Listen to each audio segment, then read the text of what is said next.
We are back. Do this, not that. And today we're going to do that thing when you're in a meeting saying, hey, we don't have more marketing budget. How do we get more users to our site?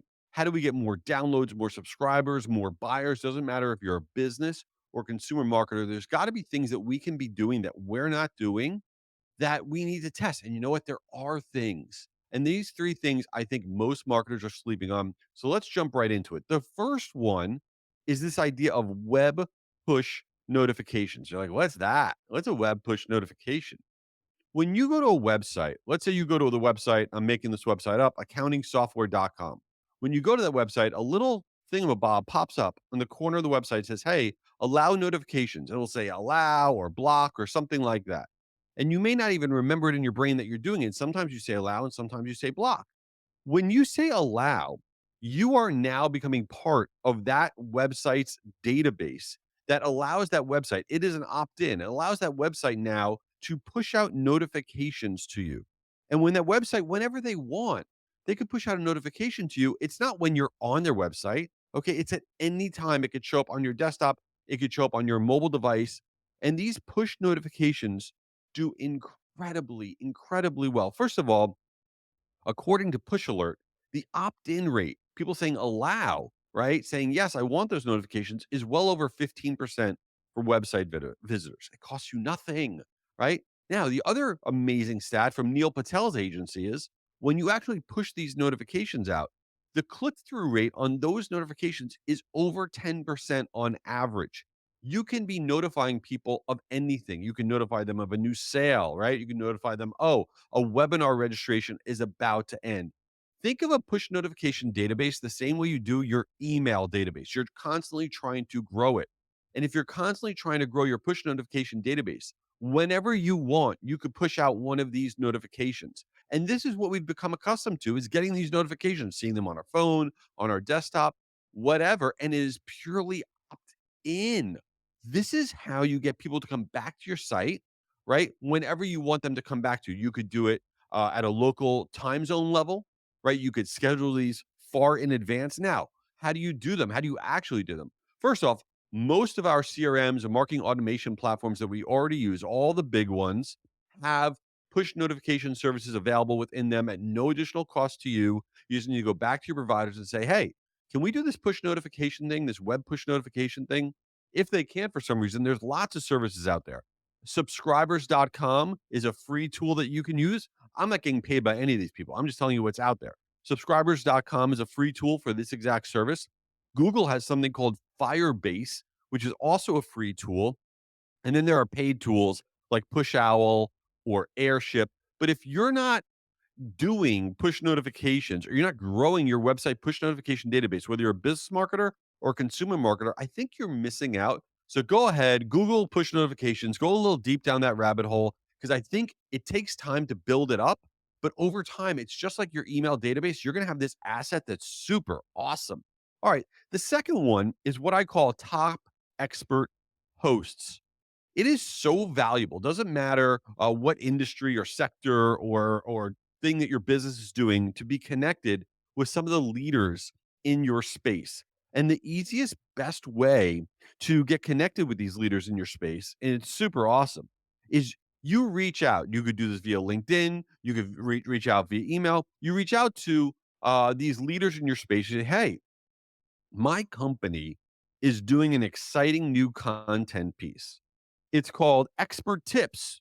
10 leading experts share their view on blah, blah, blah, right? 10 leading experts share their blue view on the new HR laws or the impact AI will have or whatever. Now you reach out to 30 leading experts in whatever sector that you're in.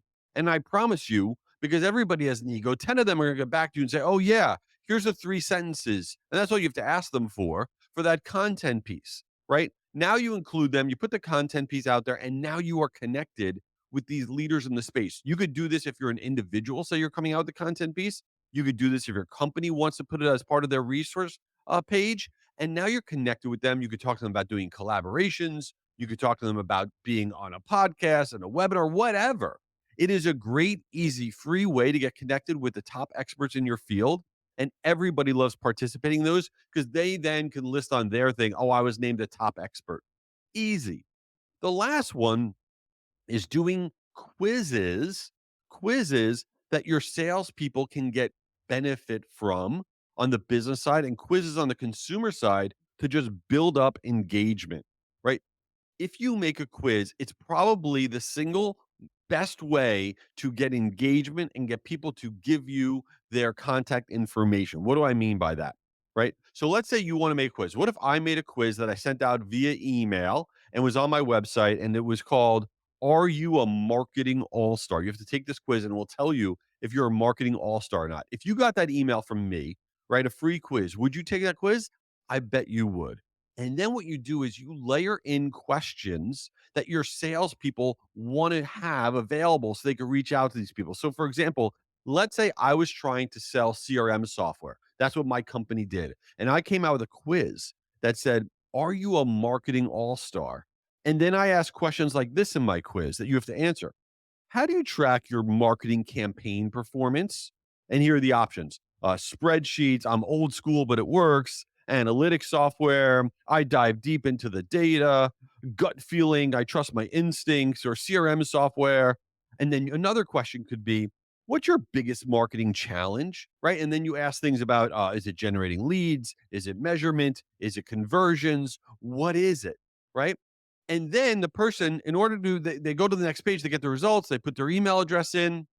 Now you have their information, but you don't just have their information, right? You have not just their contact information, you have information about their pain points. So now when they start to get your drip from all your different marketing communications, your salespeople can reach out, having a really good understanding of what their pain points are, and then could talk about how to solve for them. And then on the consumer side, interactive quizzes are everything. It is the best way to get shareable content. People love it. It's fun, right? If you're not leveraging quizzes to grow your database, you're missing out on probably the most engaging type of content that exists on the planet. All right, before we get to Since You Didn't Ask, which is the ridiculous portion of this podcast, I need to tell you something. This podcast rocks. You know why? We have the best sponsor on the planet, and that is Marigold. Marigold is my email sending platform. My agency, we send out billions of emails. I've been using Marigold for years. It's phenomenal. Now, they have a free piece of content, a new piece of content, which is called the 7 Tips to Reduce Spam Complaints. Come on. That's a big deal. Spam complaints could really mess up your email program. If you want this free piece of content, all you have to do is go to jayschwedelson.com/marigold. That's my full name, jayschwedelson.com/marigold. And you can get the 7 tips to reduce spam complaints. And one of the things they have in there is how to determine which of your contact lists you should sunset, that you should kind of archive and not use. Super valuable information. So check that out, jayschwedelson.com/marigold. And if you want to check out their platform, just check out meetmarigold.com. They are awesome. All right, let's get into Since You Didn't Ask. So I saw that Coachella is going on. And honestly, I really don't even know what Coachella is. I know it's some like music festival of some kind. And the artists that sing there, I would say 75% of them, I have no idea who they are. And I also know that it's the time when celebrities dress up in a very cringy way and they look ridiculous and they try to look cool. And it's just really, really not something I ever want to go to. Now, maybe you want to go to Coachella. That's good for you. I don't know. But it got me thinking about the different concerts that I've gone to. Now, I have horrible taste in TV, but I also, here's something exciting. No, I have equally horrible taste in music. Yes, I do. I mean, you name the cheesiest music, that is my jam. That's what I listen to in my car. It is horrendous. So when I was thinking about the concerts that I went to, here's my roster. It's so bad. The first concert I ever went to, this is unbelievable. Would you believe the first concert I ever went to was Milli Vanilli? This is true. And for those of you who don't know Milli Vanilli, they got busted for lip syncing everything. They didn't sing any of their own songs. So I went to a concert of people that actually didn't even sing their own songs. It was awesome though. I had a good time. Some other ones I went to, Billy Joel, of course, was great, and Bon Jovi. I mean, Living on a Prayer, fantastic. I saw Britney at a moment where she was having a rough time. You know, she was barely moving around on stage, but look, it was Britney. So I was fired up to see Britney, but I always worry about her. Went to the Jingle Ball.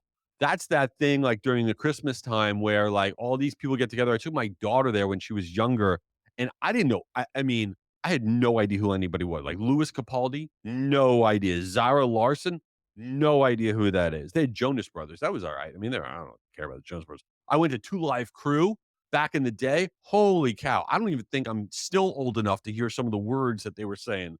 That was, oh, that was bananas. But the most bananas one I ever been to, which just jogged my memory, was I went to Lollapalooza. I guess that's like Coachella, but and I was younger. So I went to Lollapalooza back in the day, and it was crazy. It was like a million people, and I was young, right? I was in high school, I believe, and it was crazy. And so they had the Red Hot Chili Peppers on stage. It was so much fun.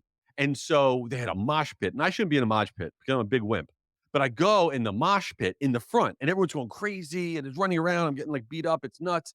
And then they scream out, somebody screams out, they go, "Who wants to get thrown on stage?" And I'm an idiot. I mean, straight up. Okay. So I was fired up. I go, "Me, I want to get thrown on stage." So everybody in the crowd lifts me up on their with their hands, and I am like floating, whatever. And then I get right up and I go, they throw me on stage with Anthony Kiedis and Flea. Flea's the guitar player, and I'm on stage now with the Red Hot Chili Peppers. I'm like, this is great. This was like a moment.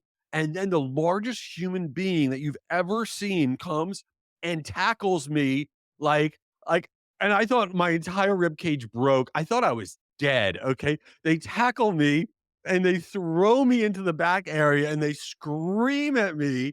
I was in so much pain, but I was so excited. The whole thing was so exciting. And then finally I met back up with my friends. I could barely move. They're like, what happened? I'm like, I don't know. I'm an idiot. So don't do that. Whatever you do, don't do that. So that is my experience. And if you want to go to Coachella, have a great time. I don't know what to tell you. I'm not going to see you there.